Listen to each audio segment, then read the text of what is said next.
यहाँ काम गरेर खानेहरूले चोरेर खानेहरूलाई जवाफ दिँदै हिँड्नुपर्ने हो। म गर्वका साथ भन्छु सभामुख महोदय, सुमिरे टुर्स एन्ड ट्राभल्स मेरो कम्पनी हो सभामुख महोदय।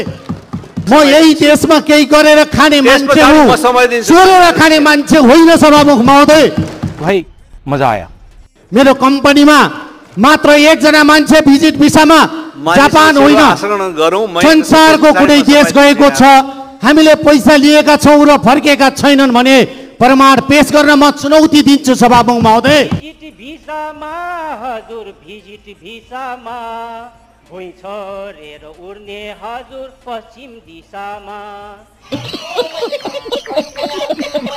मलाई दया लाग्छ सभामुख महोदय, 2048-49 सालतिर कोही मन्त्रीका पिए बसेर सरकारी कागजात किर्ते गरेर विदेश मान्छे पठाउने काम